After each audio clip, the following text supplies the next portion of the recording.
Swim Things in Blue Springs, your one-stop shop for all things swim. Pools, spas, patio furniture, swimwear, and accessories. Visit them in Blue Springs or at www.swimthings.com. I came down here with really no one, and they turned into a very, a kind of a family for me. There's swimming is like that common language everybody speaks. If you've been a swimmer, you'll always be a swimmer, and there are always people that you can relate to, and these were my type of people.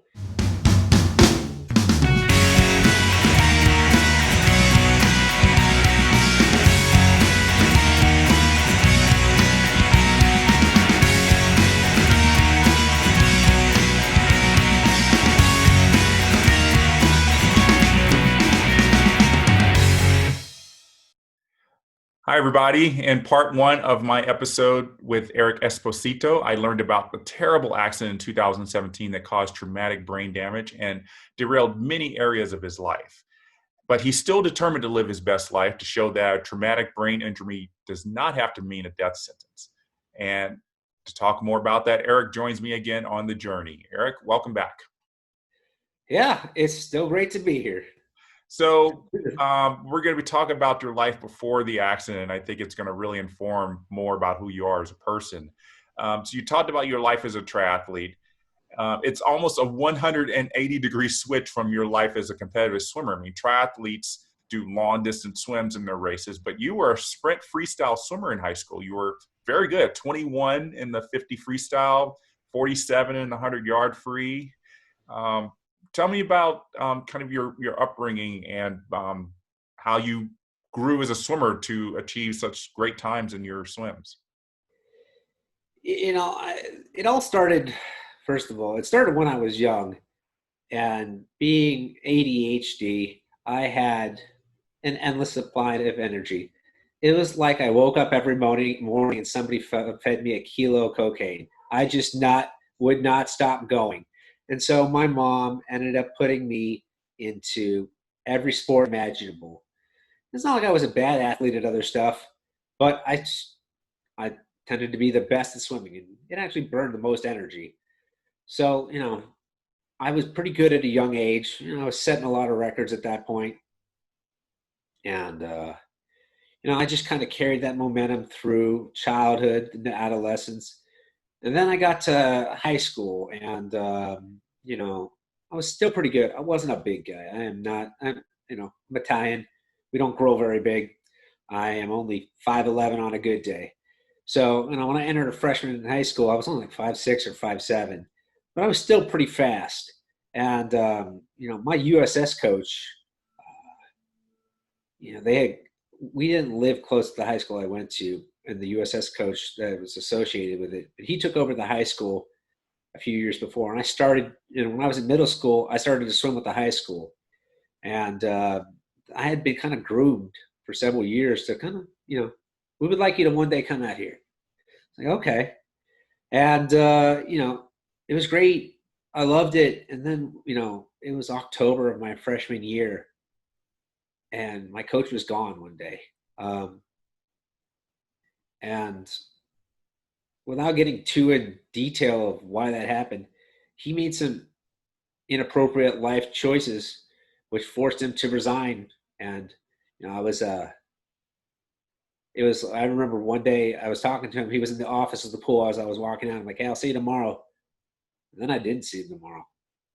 And it was kind of like having, he wasn't that much older than me. He was, I was 15. He was like maybe 28. So he's kind of like the older brother that I never had, and he was gone. It was tough. And he was a great coach too. Um, for the rest of high school, I don't think I ever reached my full potential. There was, a revolving door of coaches who weren't good coaches. They just happened to have some swimming experience in their lifetime. But nobody who was like, this is meant what I meant to do. I was meant to be a swim coach. Not that kind of dedication and love for it. and it showed. Um, I didn't progress as well as I thought, and a lot of the team members I was with quit. Um, so, after my freshman year, the numbers dwindled, and that put us in a unique situation to where we've got less than we had like 9 or 10 guys on the team. You know, that's not a lot of depth, but we had like 4 really good guys and a couple pretty good guys. And we learned that, if we took it upon ourselves, when your swimming community within the region pretty well, because again, you were either in summer league or USS. These people were not new faces to you for the most part. So we learned how to strategize to take the 9 or 10 guys that we had, and we could line them up in whatever events that we wanted to try to beat you. Because all I wanted to do is I wanted to win. I didn't care what I swam. I wanted to win. Winning was important to me. Um, and if that meant that day I had to swim 100 breasts, and I haven't swam 100 breasts since I was 12, I was swimming 100 breasts. And that's just how it worked out for all of us. It was a numbers game. Like, what can we do? We know you're not in the situation we are. We know you're going to swim the events that you like to swim and that you're good at. What can we do to take you down? Because if we can win, we could, in theory, we could win every event at the race and still lose. So we had to, be masters of strategy. And we did that. And, it was, it was a, it was a challenge, but we were successful for the most part at, being competitive that way. And, at that whole time, swimmers tend to date swimmers. Right? It's the only two sports other than like track and field that where you're at the same place at the same time, right? I was dating one of the swimmers who we still talk to this day. Uh, but that coach I was telling you about, he lives 6 doors down from her. So it was like a very painful experience. I'd go over to her house after, practice or before practice. I'd see his car in the driveway. And you want to go talk to him. And I didn't for 3 years until I was a senior. And, I got up to his door, I knocked on his door, and I didn't know what I was going to do because a lot of things are running through your head at that time. And I just hugged the guy. I said, I missed you so much. I just wanted to say hi. So we started talking again, but we never talked about his decision making or anything. But, I told him, I said, my life would be completely different if you were still in it. So, yeah, I still, even though my trajectory changed with him not being in it, I was still competitive. Never, I don't think I ever was going to be as good as I was meant to be. But, I still could qualify in districts for any event that that you could put me in. I was good enough to do that. I could qualify in states and a couple events. We went in the relays for like 2 consecutive years. So I was good, but I didn't garner any attention from schools. Like, without that coach who's your advocate, you don't have anybody to really promote you. It's something I learned, like, later in life, as in, promoting my TBI stuff. Sometimes you have to be your own advocate, but as an 18-year-old kid and with parents who are never athletes, how do you do that? You got to get the word out there. I didn't get a lot of attention, and it's a shame. I would have think first of all, I wouldn't have been an architect because I've learned that schools do not they discourage you from doing architecture and being a college athlete because they know those two things do not work out because of how much time you spend in design studio and not sleeping, and yeah, they don't work out. So I never would have been an architect like I am today. Probably would have been like an accountant. Well, there's that silver lining, I suppose. Yeah. Yeah. It's and I know this for a fact because there was a girl in an architecture studio who was a great track athlete at Kent State, but they said they won't give me a scholarship. They said I can walk on, but we can't give you a scholarship unless you change your course of study. She's like, well, no. So, and then she ran for 1 year. She's like, I can't keep this up. So, I mean, it is what it is, which it makes it difficult. But so I know my life trajectory would have changed there. I tried to walk on at Pitt when I went there for freshman year, but they just weren't taking any walk-ons. They said, we'd love to have you, but we just don't have any spots. All right, I get it. And at that same time, I was out there working out after class one time, and some random dude came up to me. He's like, "Hey, you ever play water polo?" I'm like, "No, I have not." I said, "Tell me more. I like this. I like this." So it was a club water polo team. It's not an NCAA sport over in that area of the country. I know it is on the West Coast, but it's not here. So I'm like, all right, uh, you know, I had a decent arm. I can. I'm not just a swimmer. I played enough sports to where I can throw. You know, uh, so I was pretty good at it. Again, I was still coming in pretty undersized though. I'm only 5'11", and at that point I was like 150 pounds. So I'm kind of a small guy. I can only play out on the outer edges and the wings. So uh, and being a club sport, it's not that serious. There's a lot of partying involved, and you have a good time. I did love going to tournaments, all over the East Coast. Had great times at Penn State. We had like a weekly or bi-weekly scrimmage or whatever against Carnegie Mellon, which is only a mile down the road from Pitt. So we were always there. It was a good time, and it helped give me structure to my life. But I wasn't really adapted to the college life because high school, academics came to me easy in high school. I didn't realize such a good school like Pitt was going to be such a hard time, and it was kind of like a smack in the face.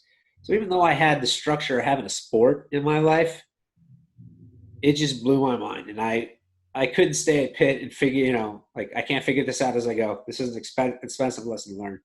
So that's how I ended up back at Kent State, uh, and I was there for the rest of my college career. Kent State, they don't have a swim team. They don't have a water polo team. The pool's not deep enough, and in fact, they are very. I'm trying to think of an appropriate word to say here, but they don't want to host swim meets at their rec center. So they didn't build a 25-yard pool. They either both built the pool, I think they built the pool officially 1 foot short of 25 yards for that exact reason. They have a spiral ceiling, so it goes around up like this. So you can't actually follow the ceiling, as it'd be a parallel or perpendicular for backstroke flags, because usually it's either a corrugated deck steel ceiling or concrete beams, and you can usually follow those. You get very disoriented by it, the way that they did their concrete or their steel decking. Yeah, that So, sounds so weird to it seems like purposefully do that. well, I mean, swim meets do make money. I remember we'll get into it later on, but Georgia Tech, they they definitely they get that pool out there as much as they can and get as many swim meets a year. But Kent State didn't want any part of that. So no Very blocks, weird. no nothing. Wasn't deep enough to play water polo. I didn't really swim a lot, for several years. However, I never left the pool. Um, I was a lifeguard for a very long time, very, very long time. Um, you know, Throughout high school, I was, college, I was. One summer, I was a lifeguard at Jug Lake Amusement Park, which is a company owned by Cedar Point, Cedar Fair, publicly traded company. Um and I was good enough to be a wave pool guard. Um, I had been out of the water officially for 2 years. I hadn't got back in. And when they would do all their swimming stuff, like the person who run it was a Marine, and he would make you swim down to the wave pool to the wall and back, but he'd turn on the waves and make you do it. So he would keep it interesting, right? And I was always the best swimmer. And even though I was 3 years removed from competition, 2 years from actual swimming, it hurt. But it's like, okay, I still have like a residual level of talent that I guess is always going to stick with me. So, I didn't leave the pool. And then I finished up architecture school, and I went down to Georgia Tech. And I wanted to try to play water polo there, but doing a master's in architecture at a top 10 school in the country, and it was too much to handle. But I started lifeguarding again. I did that for about a semester until the opportunity opened up where the Atlanta Rainbow Trout, they're a U.S. master swim team, and they were looking for a coach. And I happened to need volunteer hours to get my architecture registration, my license. And I talked to one of my old professors at Kent State. He's like, I coach soccer. He's like, you can coach swimming. They don't care. Okay.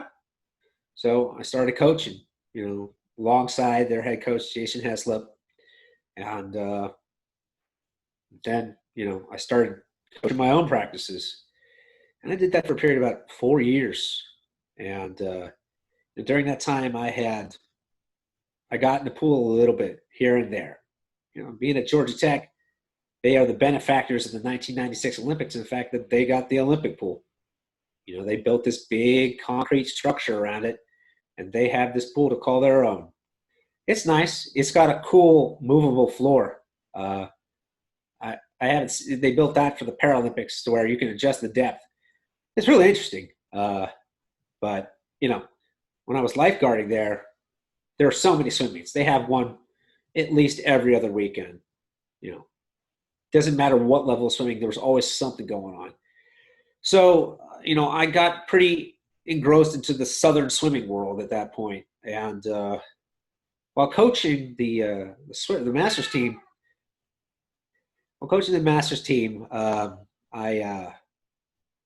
they had triathletes on the team. So that's just where we started to get closer to being a triathlete. And they would say, why don't you come be a part of this team? Why don't you go do a race? I'm like, no, I don't have a bike. I don't want to do it. I did that for 2 years until 2014, where I would just put them off. And then I'm like, all right, fine, I'll do one. And so October 2014, I started training for it in July.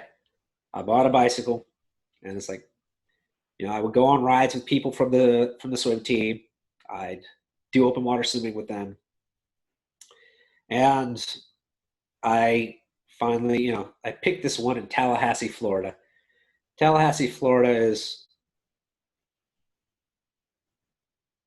it's getting there is interesting because you go through the middle of nowhere. Like in October, that's like cotton picking season. So you would see in full bloom cotton fields blowing all over the place. Like, this is the South. This is the deep South, all right. I'm from the Midwest. I don't know anything about this stuff. So after you go through mindless hours of cotton and nothingness, you get to Tallahassee. And, in October it is still 100 degrees out there. That's how it was on race day. And at the end, when you do your first triathlon, either it was a bucket list item and you never want to do one again, or you're hooked and you become a junkie. And I became a junkie. And I just, I still coached for a while. I still stay in touch with a lot of those people today. They were a pretty good influence. When the Atlanta Rainbow Trout was kind of like the family. I came down here with really no one, and they turned into a very, a kind of a family for me. There's swimming is like that common language everybody speaks. If you've been a swimmer, you'll always be a swimmer, and there are always people that you can relate to. And these were my type of people. And it just so happened that they were a very inclusive group, which I'm all for. Everybody's equal to me. So it was a family when I didn't have one. It was I'm in a I'm in a foreign land doing my own thing, going through a hard master's program, and they were there when I needed them. I could lean on them for help. Um, so they got me into triathlons, and you know, I did triathlons for 3 years before that accident, and I was getting better and better. I was having great experiences, and you know, the fiance at the time, she was she would love to go to those races. We had a great time together, and we you know we turned this life into my own, and it's amazing the evolution that I had gone from being such a young swimmer, and how high school was not everything that I thought it was going to be. I didn't swim in college. I was off for a few years, and then I started swimming again, and then this, and it was definitely uh, we'll call it a metamorphosis.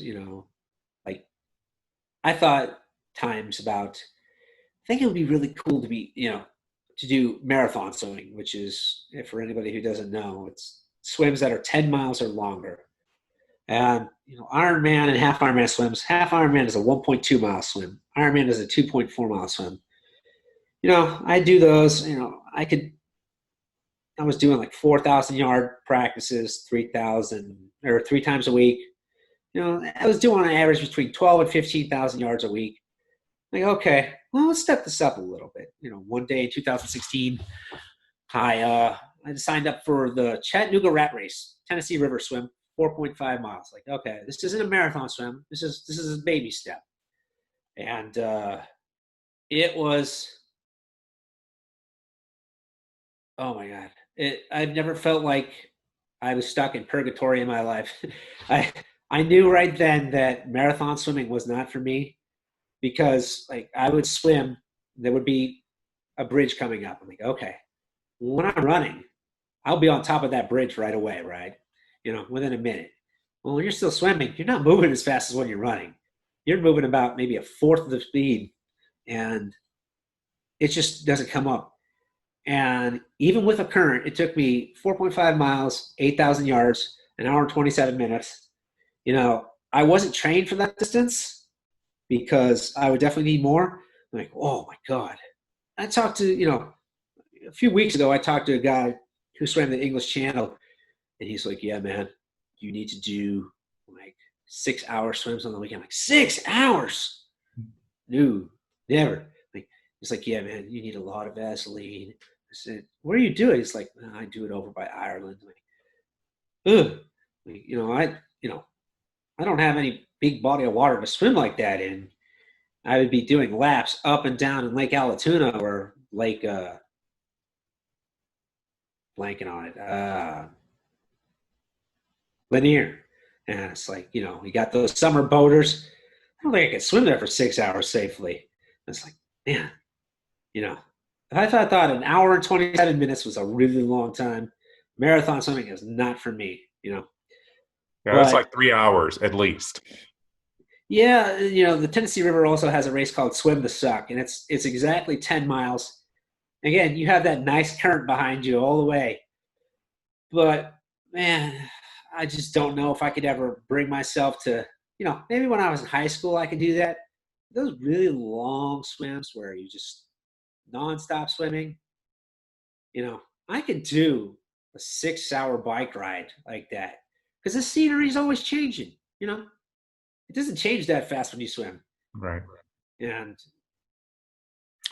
I think there's also that you still have that sprint swimmer mentality of, your race is done in 21 seconds or 47 seconds. This is definitely a lot longer. And I know a lot of people who have gone from being sprinters to being open water swimmers, but they said the same thing. They look at the distance and they just like, I don't think I can do it. And then they do it. yeah, it's a really hard funk, or I don't want to call it a habit. It's not a funk. it's not a stigma. It's awkward. It's hard to break because, you know, like the most I swam in high school was 500. They tried to make me a distance swimmer, and in districts, I treated it like a sprint. I was out in front. I was going to make state. I died after about 250 yards because I got one speed. Well, I didn't learn how to swim at distance and to settle into a pace until I started doing a half Ironmans and stuff. And, I'm still out of a 2,500, 3,000 person event. I'll still finish around the top 50, and I'm not, pros put a lot of time into their swimming. In triathlons, you'll hear saying you can't win it in a swim, but you can lose it in a swim. I knew that, again, you have a residual level of talent after being a pretty good swimmer for a long time. So I knew that I don't have to put as much effort into my swim to kind of get a good swim out of it. And I just had to learn how to swim that distance where I could kind of settle into to a zone. And I'd start to get songs in my head that had a slow tempo, like Wiz Khalifa, On My Level. You go dun dun dun dun dun dun dun dun, to where it slows it down to where it slows you down. There's a few songs that would circulate in my head that are slower that would keep me from cranking it up because, when I was a sprinter, literally it was build it up to about a 10, then go off those blocks and maintain that 10 until you finished. Well, you can't build it up to a 10 before an Ironman because, for me, it's a 10 to 11 hour day. We got to slow this thing down. I'm going to be in it. And I've never done an Ironman swim that wasn't over. They've all been under an hour, but it's like, okay, well, we've got 138 miles to go after that swim. We can't be peaking at a 10. There's no way you're going to be able to hold a 10 the whole day. So yeah, and you actually did an Ironman coincidentally just a month before your accident, and I remember reading in your blog you said never again. It was 10 days. 10 days. Okay, yeah. Right. Yeah, and you know what? You say that every time, and after I got hit, I signed up for Ironman Louisville. I thought, you know what? This guy's not taking it from me. I can still do this. I ended up taking the medical refund or whatever it was on it. I had an insurance policy. And I got the money back. But, I wanted to show I can still do that. And eventually, Ironman is a very corporate type structure. It's once you've done one or two of their events, you realize they have a typical experience they provide. It's different than independent races. It's, independent races, they've got whatever the race director's personality is like, that's the flavor they got. If they've got a race director who's a very personal, family-oriented person, they'll create a race that has that same atmosphere, Ironman, like I said, it's corporate. They currently have stockholders. So they provide a set experience, and it's all right, But and then one day I was talking to this guy about extreme triathlons. I'm like, oh, what is this? We're taking the Ironman distance, and now we're just kind of turning it on its head. Where you're doing, climbing mountains on your bike. You're swimming in Norwegian or Chilean fjords, or Alaskan bays with glacial rivers in freezing cold water where you have to have a neoprene vest under your wetsuit. It's like, okay, this is interesting. Because, if anything I learned with, being ADHD, things do get stale after a while. I need to find some way to kind of freshen up the routine. And this way, I would start doing them in 2021. But all my races this year, because of COVID, got deferred till next year. So I got to defer my plans to race all those extreme races starting in 2022. I might be able to do one in December, like either in Brazil or Chile, because they have 2 December races. But that's only if I race this challenge Daytona, this half Ironman this December. And we don't, obviously December's a ways away. We don't know how COVID's going to be, but I can definitely tell you, I am not particularly prepared for it as we stand here today. I am a little out of shape and soggy in the midsection at the moment. I'm not sure how well those triathlon kits fit is right now. Yeah, probably. Once you get closer to it, it's kind of one of those things like, you're trying to fit into your summer swimsuit. You gotta get back on the bike and get out there and just get back in shape, because it sounds like a really good goal to have. Well, you know what? And the thing is, I actually look forward to those cold water swims. I've done one cold water swim before, and it was up in the Appalachian Mountains. It was a triathlon called Lake Logan. Now, the water temperature itself was about 65 degrees. That's not that cold. It's not bad. What made it wetsuit legal is there was it's a small mountain fed river that you have to swim in. It's about last 150 yards for, and it drops about 10 to 15 degrees to about 50, 55 in that point. It just takes your breath away. It was freezing cold. And, I waited around in it after the race to kind of help my body reduce the inflammation. But it's like, this is, that's given me an idea of what that cold water swim would feel like in, the Norwegian fjord or whatever, or these mountain lakes and stuff like that. Gives you a taste of how cold the water actually gets. And it literally sucks the wind right out of your lungs when it just hits you suddenly. And I mean, I know what that feeling, it feels like now. So I'm like, all right, let's do this. It's this is going to be interesting. And it's also like those X tries. You start swimming in the dark. They're most of them are night swims. So while you're swimming, you're guiding yourself not by buoys, but like lights on buoys in pitch black, cold water. I don't know how scary that's going to feel, but it's going to feel different to where, I'm guiding myself by this little tiny light that is going to get bigger very, very slowly. And then I have to focus my eyes, which problem with my eyes right now is getting them to work in tandem. So I have to focus my eyes on this next light in the distance. If I felt alone before in depression, I'm going to be out there. And when you do any kind of, this race, those X tries only have 250 people max capacity. And, what I learned when I did that Chattanooga race, when you do open water swimming, you kind of fall into the positions you're going to finish in relatively, within the first 600 yards. That's part of why you're boring. You're not boring. You're not passing anybody. If that happens in like some Chilean fjord, I'm going to be alone in the dark with a light, with just kind of the sounds of the open water waves rippling. It's going to be a little bit of a freaky feeling. Yeah, that's something you're going to have to start training for more than the distance, I think, is just being in that environment of nothingness for a few hours until the sun comes up. You know what? That's the thing. I could, pre-breakup, I was able to do that because I had lights in the pool.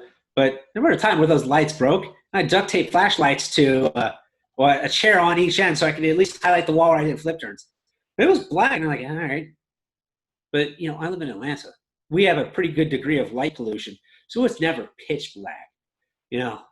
This place in Chile, all these X tries. There's a reason why they're extreme.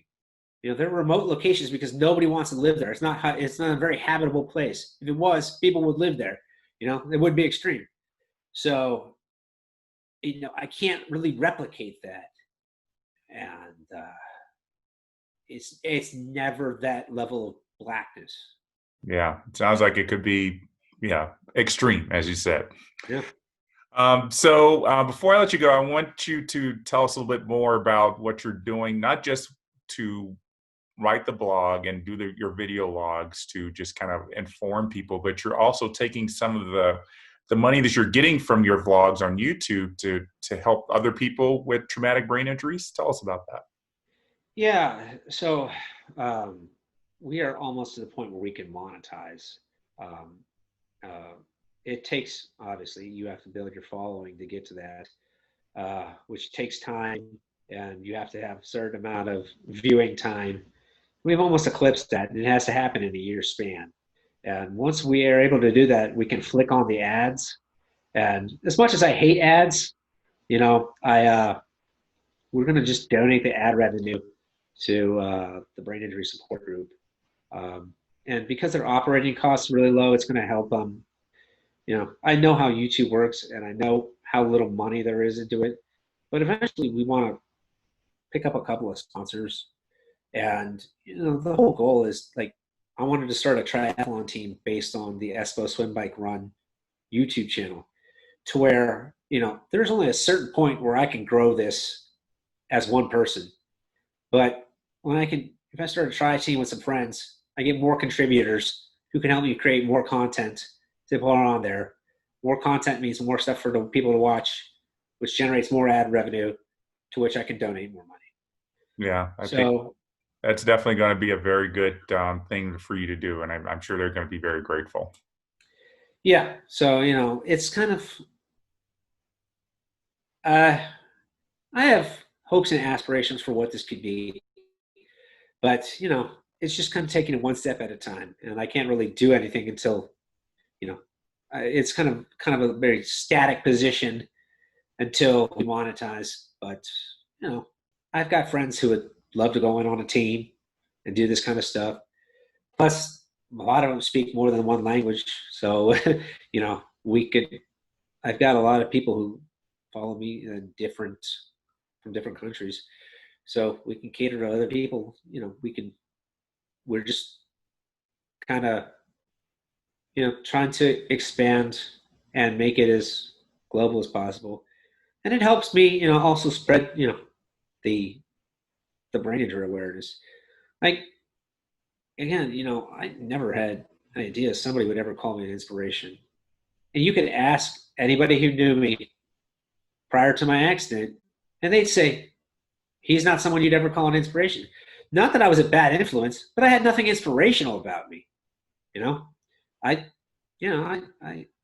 did okay with design. I was never what they call a star architect.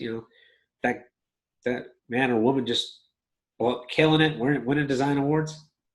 I was never that. I didn't have that life that people aspire to. And it's only when I started to make something of it, to do stuff for other people, then it became that. It all started with writing the book and sharing it to get it out there. And when I started getting feedback from them, it's like, what? My real purpose is to help other people who are like me. It's not going to be a $70,000 a year job like I had. It is what it is. The pay doesn't matter. This is what my real purpose is. I'm here to help other people. And, I never would have thought I would be that person. That was not the kind of, I just never expected that, But right. It's not like anybody ever gave me a choice in it. This is kind of the way that the universe kind of pushed me towards. I don't know if I so much believe in, I'm not a very religious person, but I believe there's some kind of guiding force that doesn't necessarily determine where you're going to go. It gives you nudges. And, it nudged me into this, and I chose to embrace it. It's like, all right, if these are the signs you're giving me, I'll run with it. And if I fail, I fail. Right. But you can let it destroy you, or you can let it lift you up. I mean, from the responses I've gotten from people about they're sharing their story with me, or they're asking for help, or I get a ton of a lot of people from the military reach out to me, and some of them are like, "Hey man, I need somebody to talk to. I don't got anybody to talk to." I said, "Here's my cell phone number. Call me, man." Like the military, they have a lot of issues with traumatic brain injuries. So, and because of, over my career, I had a psychology degree. I worked in a research lab. I worked for the state doing writing for the state legislature. I have all kinds of different writing, and then became an architectural spec writer. You know, I have a very diverse background in writing that people have told me that you can put into words a lot of what would have been feeling, the things I've been going through. And my doctors and therapists, when they ask, do you remember what your symptoms were early on? And I'll pull them out of the book, and they're like, you are very descriptive in the way that you talk about them.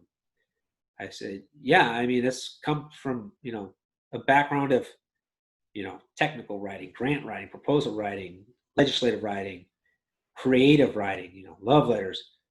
I just write. And the problem with me now is after the brain injury, I just have trouble. I'm better now, as you can see, but I don't remember. I have memory issues, and I get lost track of where I was going to talk, what I was going to talk about, and you know, it makes me start to repeat myself, and I can't hold the conversation, but I can write about it. And if I write a script, or if I write a blog post or a book, you can get the full scope, and I can really paint a vivid picture. Well, I think that's something that is in your very near future of writing a book about your life.